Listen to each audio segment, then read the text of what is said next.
C'est l'heure de l'Hebdo africain, votre rendez-vous du mercredi matin sur Média TV Afrique en partenariat avec le Timbuktu Institut de Dakar.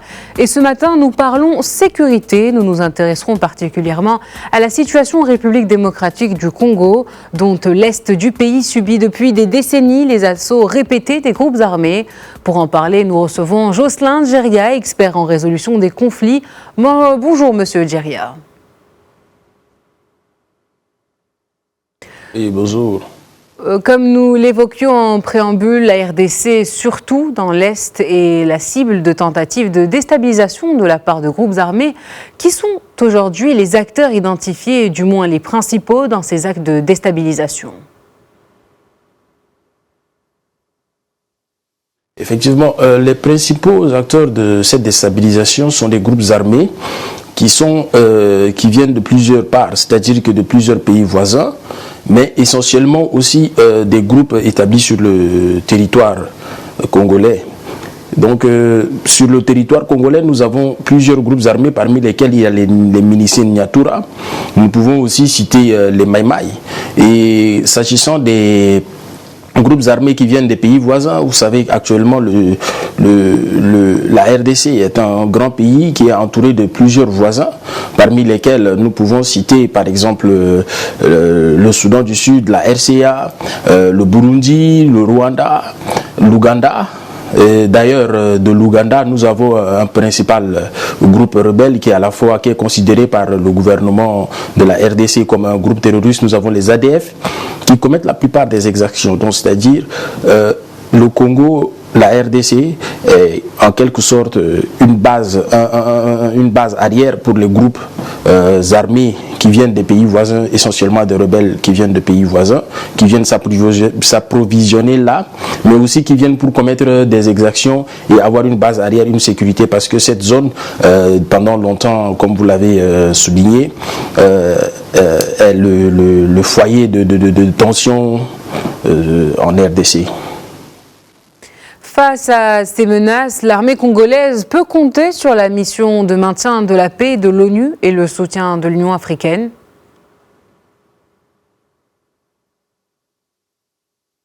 Oui, effectivement, la MONUSCO, la mission des Nations Unies pour la stabilisation du Congo, parce que effectivement, si nous pouvons faire une petite historique, il y a d'abord la MONUC, qui est la mission des Nations Unies au Congo, puis plus tard, ils ont ajouté en 2010 la stabilisation. Donc, cette mission essentiellement, après en 2013, le Conseil de sécurité des Nations Unies, à travers la résolution 2098, qui a adopté, n'est-ce pas, la mise en place d'une brigade d'intervention composée des forces de sécurité issues de plusieurs pays, mais aussi essentiellement du gouvernement congolais, pour la protection des civils, la protection du personnel humanitaire, mais surtout la protection des défenseurs des droits de l'homme.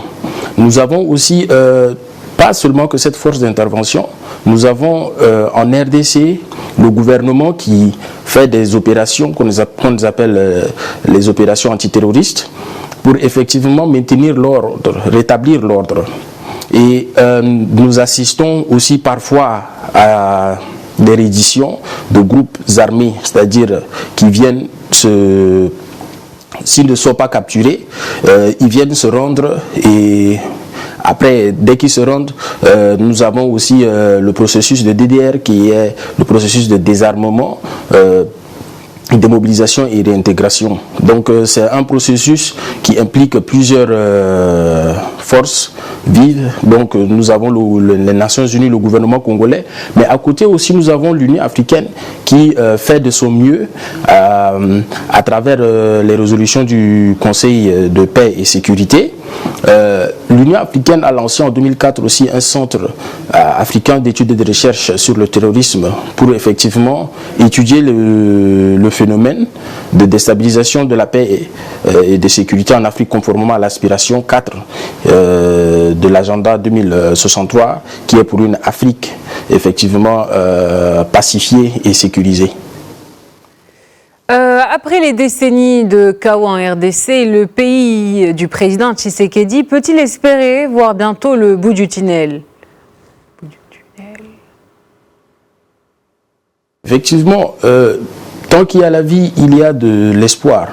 Le Timbuktu Institute, sous la houlette du Dr Bakary Samb, est actuellement en train de mener des études approfondies sur la question de la paix en Centrafrique. Et effectivement, les travaux qui ont commencé démontrent clairement qu'il y a un espoir. Parce que, vous savez, essentiellement, la guerre au Congo, il y a plusieurs facteurs, mais parmi lesquels le facteur humain, parce que la violence est devenue en quelque sorte un moyen d'expression de groupes locaux qui n'arrivent surtout pas à s'exprimer parce que c'est un grand pays, donc ils se sentent marginalisés. Donc dès qu'ils se sentiront écoutés par le gouvernement qui fait effectivement beaucoup d'efforts, qui ne ménage aucun effort pour pacifier le territoire. Donc il y a de l'espoir. Et nous sommes convaincus que si toutes les parties qui viennent autour de la table sont sincères, ils pourront arriver à une conciliation. Merci de votre intervention, monsieur Jocelyn Diria. Je rappelle que vous êtes expert en résolution des conflits. C'est la fin de votre hebdo africain.